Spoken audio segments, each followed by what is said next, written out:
إن الحمد لله نحمده ونستعينه ونستغفره ونعوذ بالله من شرور أنفسنا وسيئات أعمالنا. من يهديه الله فلا مضل له ومن يضلل فلا هادي له. وأشهد أن لا إله إلا الله وحده لا شريك له وأشهد أن محمدا عبده ورسوله. يا أيها الذين آمنوا اتقوا الله حق تقاته ولا تموتن إلا وأنتم مسلمون. يا أيها الناس اتقوا ربكم الذي خلقكم من نفس واحدة وخلق منها زوجها وبث منهما رجالا كثيرا ونساء واتقوا الله الذي تساءلون به والأرحام إن الله كان عليكم رقيبا. يا أيها الذين آمنوا اتقوا الله وقولوا قولا سديدا يصلح لكم أعمالكم ويغفر لكم ذنوبكم ومن يطع الله ورسوله فقد فاز فوزا عظيما. أما بعد فإن خير الحديث كتاب الله وخير الهدى هدى محمد صلى الله عليه وآله وسلم وشر الأمور محدثاتها وكل محدثة بدعة وكل بدعة ضلالة وكل ضلالة في النار. فيا عباد الله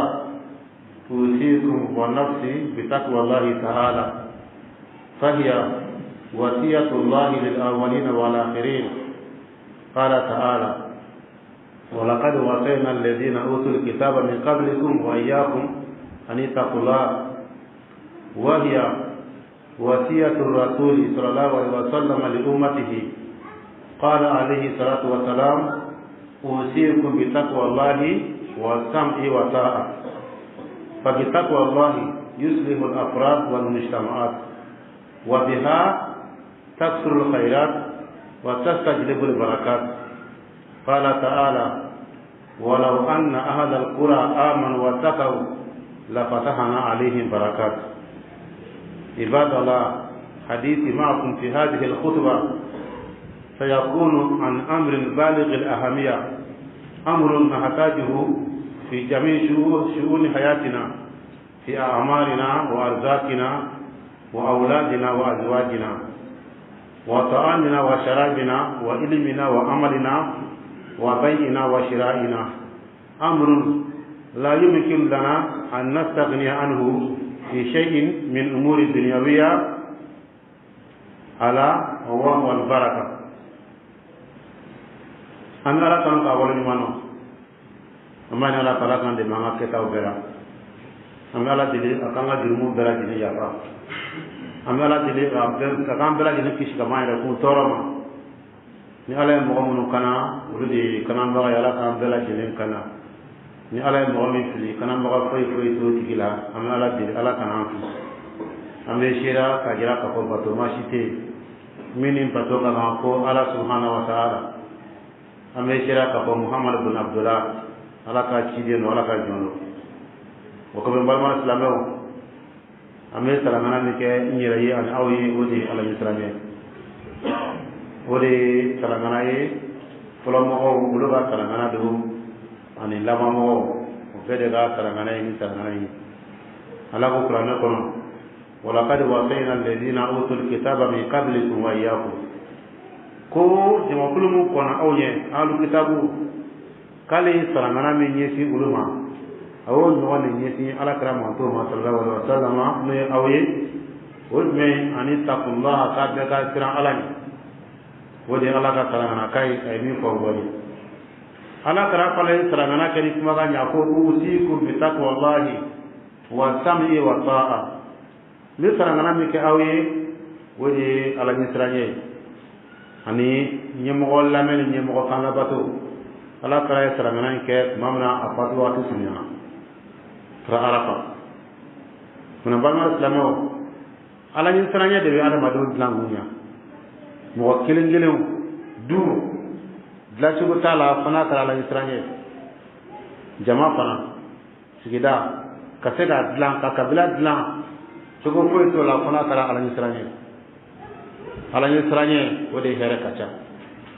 ala ɲɛ siranɲɛ a bɛ barika don sigida la ala ɲɛ siranɲɛ a bɛ dugu barakaya ala ɲɛ siranɲɛ a bɛ mɔgɔ kelen yɛrɛ a bɛ si barakaya o de kɔsɔn ala ko kuranɛ kɔnɔ la anna ahadal qura amanu wattaqaw la fatahna alayhim barakat ala ko dugu min mɔgɔw n'u sɔnna k'a dale ala la ka tila ka sira ale ɲɛ k'ale bɛ barika caman suru kan ka hɛrɛ caman suru kan ala ɲɛ siranɲɛ nɔfɛ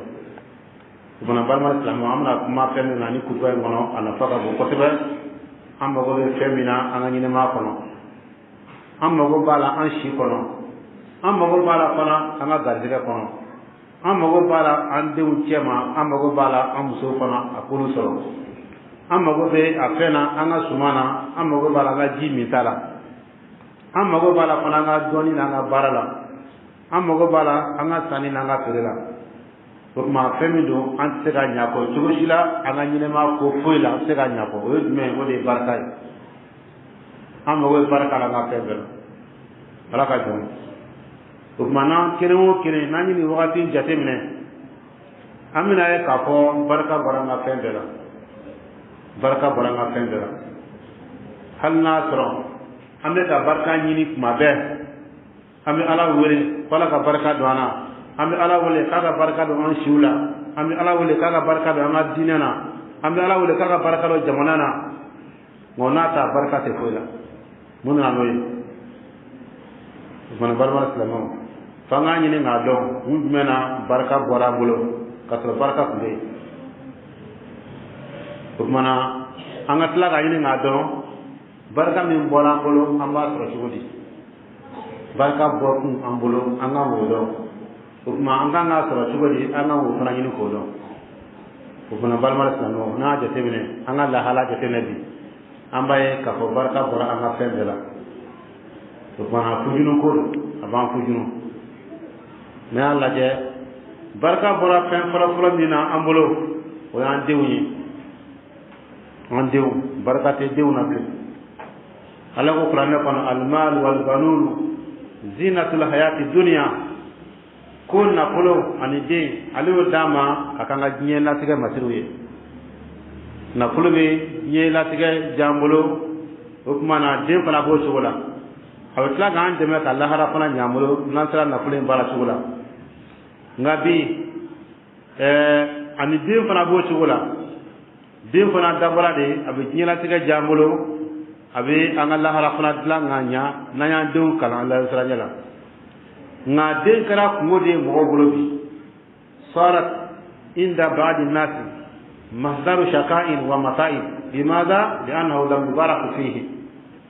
denko kɛra gɛlɛya de ye mɔgɔw bolo a kɛra degun ye mɔgɔw bolo parce que munna barika ma don denw na parce que denw maracogo an bolo barika bɔra denw na u tɛ fa bonya u tɛ ba bonya u tɛ mɔgɔ bonya o tuma denko yɛrɛ laban barika t'a la a kɛra dusukasi de n'i ye bangebaga k'a den danga yɔrɔ yɔrɔ k'a fɔ ala ka nin k'i la o b'a la k'a fɔ barika ko tɛ bilen a kɛra dusukasi de nafa ko tɛ bilen ala k'an bila jigin kisi o ma a dɔ ye jumɛn fana muso fana dabɔra mun kama ala ko kuranɛ kɔnɔ wa min ayatihi ko ale ala ka kabako la an khalaqa lakum min anfusikum azwaja k'ale muso bɔ aw yɛrɛ la ka tila a segin ka taa aw ma a b'a fo litaskunu ilayha wa ja'ala bainakum mawadatan wa rahma walasa i bɛ se ka basigi sɔrɔ ni gɛrɛla muso la i ni fujunu bɔra dugu kɔnɔ ni gɛrɛla muso la i kan ka hakilisigi sɔrɔ i kan ka sabati sɔrɔ ka tila ka fɛn dɔ yɛrɛ ni ɲɔgɔn cɛ o cogo jumɛn ye mawada wa rahma ɲɔgɔn kanu ni hinɛ n'an y'a lajɛ bi cɛw ni musow ni ɲɔgɔn cɛ hinɛ tɛ yen bilen hinɛ tɛ yen ɲɔgɔn kanu tɛ yen problème dɔrɔn de bɛ yen ɲɔgɔn sama-sama dɔrɔn de bɛ yen ani mun wɛrɛ alimahakim ka ɲɔgɔn wele fanga la o de bɛ cɛ ni muso cɛ bi o fana sɔrɔla mun fɛ parce que barakatanya de nana furu kɔnɔ o de nana n'o ye o fana balima silamɛw n'an y'a lajɛ an ka kow caman na barika bɔra a la i b'a sɔrɔ mɔgɔ dɔ bɛ yen sisan kalo la a bɛ sara caman ta a bɛ se ka miliyɔn kelen ta a bɛ se ka ca n'o yɛrɛ ye nka kalo mana ban o b'a sɔrɔ hali ale ka problème ma se ka dilan ka ɲɛnabɔ munna a t'a ka nafolo ta yɔrɔ dɔn parce que barika t'a la kalo bɛ ban ale bɛ saraba min ta o b'a sɔrɔ juru b'a kan na o t'a ka kun yɛrɛ ɲɛnabɔ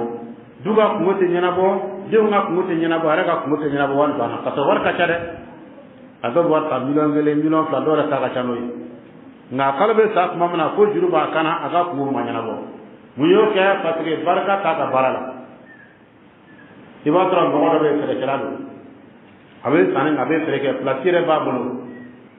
nga baraka doga kama ibatra ka soro na patara atana parce que muna fanta mun baga tigitala te ka hino lula mo wade mun sama te ka hino lula baraka bu baga tigila ona wato da no sene karado baraka ta ka sene na mun kama albe soro mi ke ati jaga bwala abe soro mi ke akanga mo mun so atulu ga haga uduma ati saraga bwala to mana ala be baraka baga soro la akanga min soro du ko la ko soro na kumanga bore tale soro e tale kilena iba soro ale bore bitu ate soro la parce que baraka tala akanga haga mun bala te kuluke ala ba baraka ba ala ka mu bisuma na kulo tiki bado fana iba soro na kulo ka cha bulu ala ba na kulo baraka ba kon na fili bala na kulo ka cha aga kulo te na parce que muna baraka te na kulena am ala de manai am ala ka dina de am misri jonai fe to na ka la halat la mu shikir na kulo ji to ma no gara tika tala na kulo baraka be barmal islamo iba to am do fana be u be kunka abe sangrenge sampla dogo afta wali rola dogo da abna misirla dogo da be ka darsu lame na ga dine jijala ko ma prat abe san tanga abna misirla ka ta ka tin na ga jija ala ko la ko ma prat wal ma ka doni se ma prat abe san tanga abe sella suran flaba kuna wal suran duru ko ma prat amani nga fa prat ko ma ga dine barakata ga dine na famuta ga dine kono aga dine matanye fe muna parce que ara ma ce dine na fa ga nyini abuna misir la kata nga dine na te ga nyini ya ni nga dine fe na te ga fa ala ka mala gele kisho ko mana anga jija anga dine anga bulu wala no fe anga nyini anga na ire to tenti ka kamna tini ka tagala anga anyini pour baraka do anga anshira abe baraka da anga dine na fana anga dine ba na fani ni iba tara mo godo beno abite sambi wolo blama ate fo don kula nena parce que mona ate ga nyini donc ashi baraka ma do ala kan be kishuma ko mana balmal islamam min danje ga bona be anga blanc kunal kamado ala ba nyini ngade anga bara wala ba ni ngashi fana ala kharaga kuma kan sallallahu alaihi wasallam la tazulu qadama abdin yawm al-qiyamati hatta yus'ala an umrihi fima afna ala kharaga sallallahu alaihi wasallam qadama din kile am bede kudu kamado mo wati sen saka da tew wala kinyini nga ishi ba munira ishi ba munira mera munega ishi kono riba duwa ala kotawa ala batawa ikme ka munega be nyini ngani na mo kilingelen be ala nyini ngani ba kiyama do ko bona balmal islamo anga njija amini nga mamna an shila akatro anye barake an shi kono am se ga min jira kiyama do e nyini ngara ishi plancher be gala sola walma ishi re beke ikala halashi manya kanyene ma kono ibna mulefo bona balmal islamo anga njija anga yi doni kuma foro wala anga doni kuma lame kutubo ka lame aka noblana na yi darsu lame aka noblana no kai ana akai anga marala ame darsu lama no kai anga marala anga sigidara no kai ana kafo ni sigidara mo ko be ka waju lame be ka barake o da baraka nama kete gla baraka fu tala ko bona balmal islamo ko mana ni ngali biora jumode sababu jumene barka bo ana mujmana barka baranga ko la munyi no godo ko mana munyi no godo barka ka ngate ko sugabuna amsra ko do ambe ala dala ka hatin manda malaka antabar aqulu qawli hada wa astaghfirullah min kulli dhanbi innahu huwal ghafurur rahim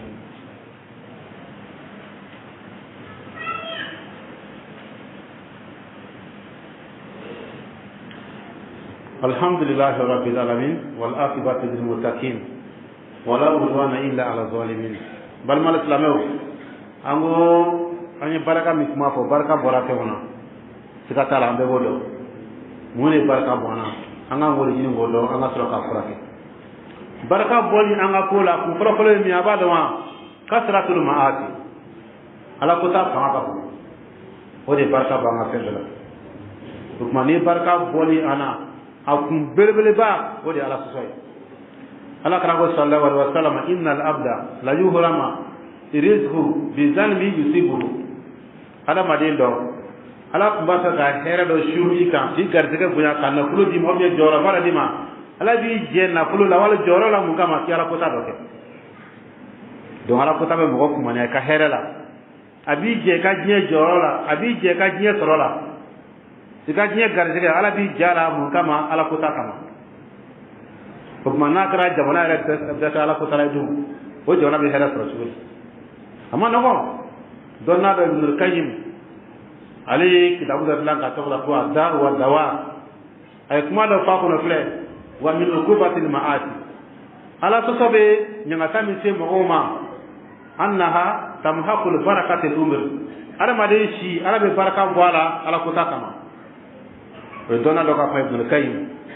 wa barakatu rizqi igardiga fa ala ba baraka ba mu kama ala ko takama wa barakatu al ilmi donna ala be ka doni baraka ba mu ngama ala ko takama wa barakatal amali barakala ala bi ka baraka ba mu koso ala sokam wa barakata ta'at ala batula ka ala batu ala ba baraka ba mu kama ala sokam wa bil jumlati kurbala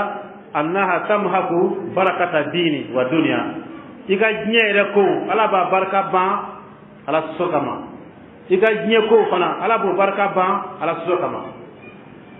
fala tajidu akala baraka fi umrihi wa dinihi wa dunya mimman asalla mo mi ala suzo hali baraka fitini o ta shila hali baraka fitini o ta ga dinana baraka fitini to soro hala ga nye ko la wa ma mulkat al barakatu min al ardi illa bi ma'at al khalq ko ma du ko baraka ban kuna kara ada malo ngala suzo ne donna do ka kuma ya sabana bi tanke bolum law nya ka chanoy nimi ka kuma ka wakati la halaka anga la halaka jugunoy mana barakate dum ma ko dala iba so to ba sene grada ba falsa kuluk mi malo sene folo estar kile gunyo malo bora bi wala so mais sa hali bora bi tabat le barak to baraka bora fembe ko na balmal islam ne sabab ya folo ala to so baraka bo fembe la flana yajmai al ghish wal khida ñogon negere ñogon janfa be baraka banga ko bela ñogon janfa ga chañine ma kono bi ñogon namara fa ga bo dango tani spirit trafe o namara fa ga bo do ko bana baraka banga ko bela samana jmai aklul haram bi shata suwarihi haramu be bu mo dane bela bi haramu du to dane de o bana baraka banga ko bela mi nga bolo be o de ibadu en koroko ko na fulo commerçant membe nate koroko bala jo kadogo do mana ala ko qur'an ko ya mahaqullahu riba wa yurbi sadaqat ko riba na fulo kala bo baraka ba riba de ka julo fantana mo mi desele no ka ke medama ka ga tra ke ni ba o tiga na fulo kala ba baraka ba ngam mo ba ka na fulo ta ka ko fantama ho ni de manai kana tara kala be baraka do le ta ngale ba di fantama katla ka tono ina fa mo mena juruta ko na de gune do e ba tla ka mu tono do ko tara sugo abe ka mi reta ato tara sugo da ko ni mi daro ka mo tara sugo o de bi bai ala be barka bola do ga ka wa tamana haram dume ala madu ka garjega fa barka ma annani na kan na fulo min min tiga hake kabi mo ro ka kan na fulo bo sala wal ka kan na fulo de tourner ebe min détourné barakate do ala akara jago siraw mi akara siraw siray ala be baraka bo ala ina fa absaka de chiya fanay mo min sara kaga na fulo to na fulo kala faradima adew nga do e ka nga bara ni dem kumara ka du mayo détourné barakate do ala da be kiye yere bolo wala mo min sara ngana kiye aga na fulo ko dara na ka toro sigo ko la ko fe e o détourné ona ni ona wala mo nga dana kano kalfa ima yo détourné pour ma wati la mo barakate de ba ko fela wala yibla baraka la fana ya jampa baraina ala be baraka bo baraina e goro ya gla tu na famu so to so ko sallallahu alaihi wasallam faman aqada malan bi haqqihi kuni mo mo na fulum na ka hakai na fulu hakai jumai ka ni kliniana ka bara klinia kono ka do klinia kono yubaraku lahu fi qala bi baraka do kana fulula wa man lam ya'khudhu bi malan bi ghairi haqqihi kuni mo man na fulum na aka hakai fa misluhu kama sal ladhi ya'kulu wa la yashba abena ko mo be dubli nga te gafa ibi dubli nga te gafa ba te gafa hakai bolawa ibe na fulu soro abe kata ategi nafa fasira soro tugo adokona jme na kabaya ya durunai mo min na kagabu abe na fulu ni tugo bela ta wuluma tamaw bala na kagabu na fulu nofe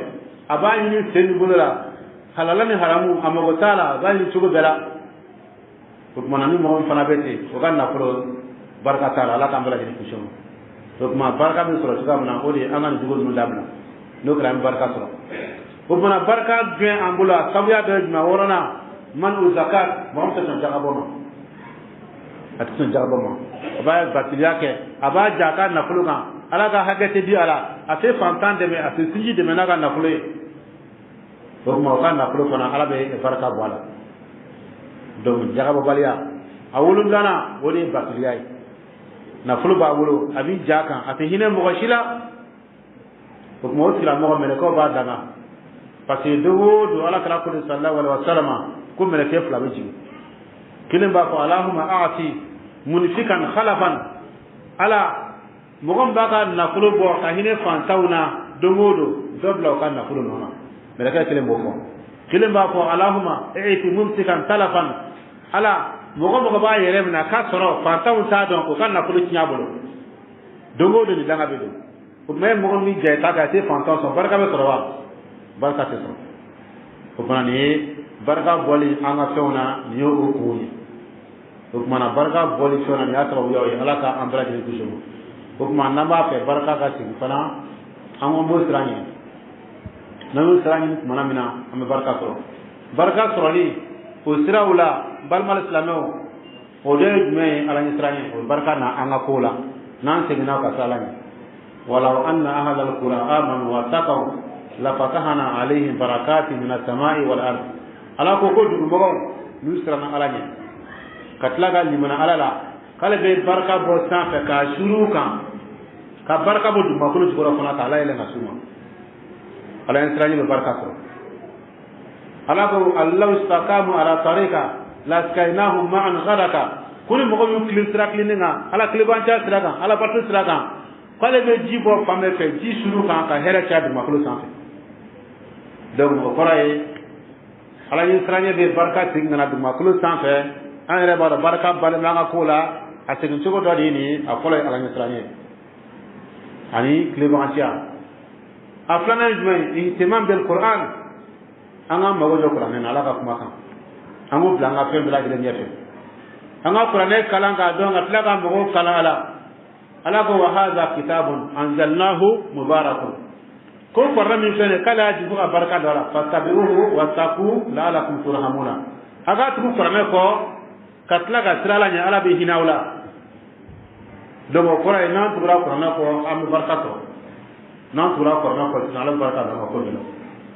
buna qur'ane ka amma go jala anan dewdo qur'ane kala na dewdo qur'ane kala na ala fara ka qur'ane kala no barka to ni qur'ane kala ko no amra ni do qur'ane kala ka amma go qur'ane na abe barka do aka kola ala go qur'ane ko kitabun anzalnahu ilaykum barakun kunye qur'ane ji aw ka barka dala ya dabaru ayatihi o dabara mungama aya kuma mala kamil ka tashala wal yatazakar ulul albab hakli mo fana ku mire ka tashi ko na ka kuma kana no ga barka be singa matu ko fana barka te ci go flana wode an am mo jo ko na asabana jme mudawamatu istighfar an astaghfirullah fa ga chaya ka ya fayna ala ka tubi ka jirmu dabla no fana kara barka bena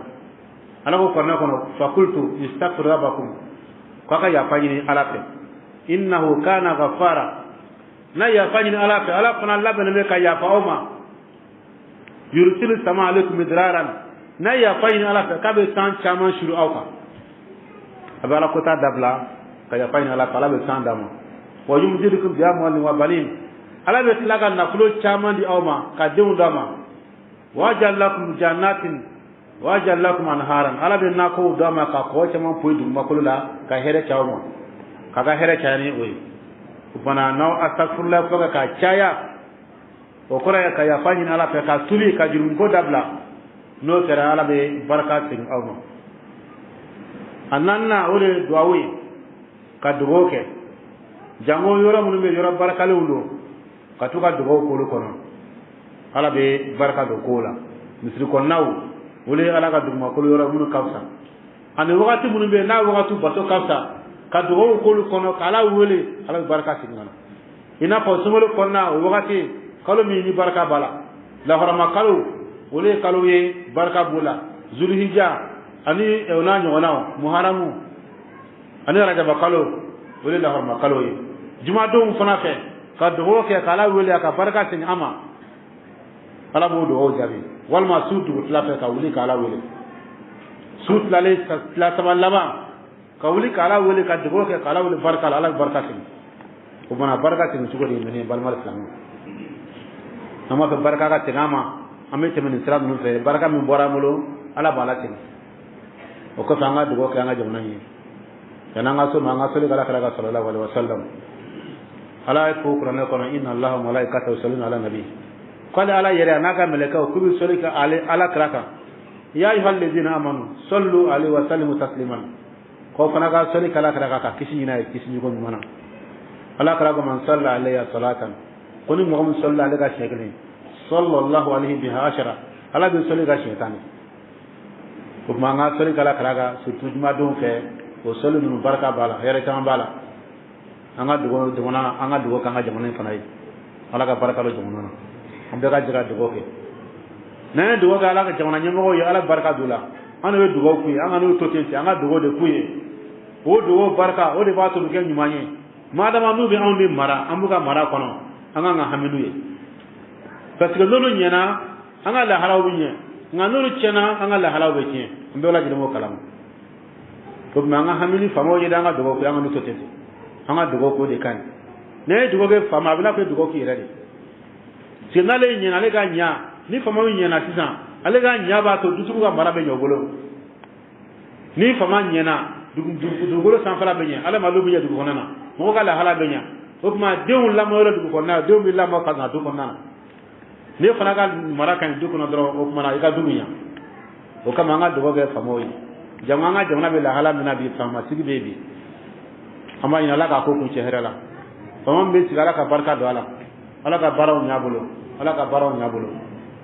fama sigi mi ka kebi an jigi ba ka fo here be ni jin tala here bala barka bala na la kra ka suna fre kra ko ni mogo nyemo ga nyini ni ya soro ire ga nyini ni kono na farati barka do ala tika barati nyabolo nyemo ga munu tamana be ya nyina ire do ko samanya sibolo fen tamana be ya nyini ire amanya sibolo ala kala ka kuma ngate fuye ko fute abe kuma ni wahidi kala ko wa ma yanti ko min hawa ka te fu fa ku ko kuma ali ya ko ni mo ga fanga nyini ayraye na ya soro kala te baraka do ga fanga ala ka de ma balala ko misal te bana anga fama mun bara sisa ngani mo ga de asu ngani ka sigi ka re ka nyini te ala go de me fama bebi amega kuna kulmi na la re ma nyini ya go go fanga de ka dama mo go ta do yere an jigi ba kan ala kala ka kuma kan ma ala bale deme an fara kan ga dugo fara ala ka de mala ala ka nya bolo ala ka tabati ala ka be mo ma munu ni mo ni munu ba de me baraka nya parce que fama fana munu bi de me olu bi se ki nyew se ki tien ala ka de me ba ni mo ndama ala ka o mo ndama munu ba de me ka ga bara nya bolo ala ku sabati ala ku kula sala kula kana ala ka jamana ala ka baraka ya ala ka jamana kula kana jamana fitna ala ka bla jinen ban ala ka fitne ban jamana ngona pew islam jamana ala ka bla jinen kulashi ala ka islam dube kulashi ala ka islam bla jinen kulashi ala ka amira kulashi kuma ala ka baraka do anga ko bla jinen anga baro ala ka bebe sima ala ka bebe sima anga baro ala ka anda bangan yoro bo sala ala ka baraka do an shiula ka baraka do anga barawla ka baraka do an musola ka baraka do an deuna ka baraka do an nafulula ka baraka do anga wagatula ka barka do anga kenyana ka barka do anga lafiala ala ka anga ko bela jere ke barka yi aqulu qawli hadha wa astaghfirullaha min kulli dhanbin huwa al-ghafurur rahim wa aqulu da'wana alhamdulillahi rabbil alamin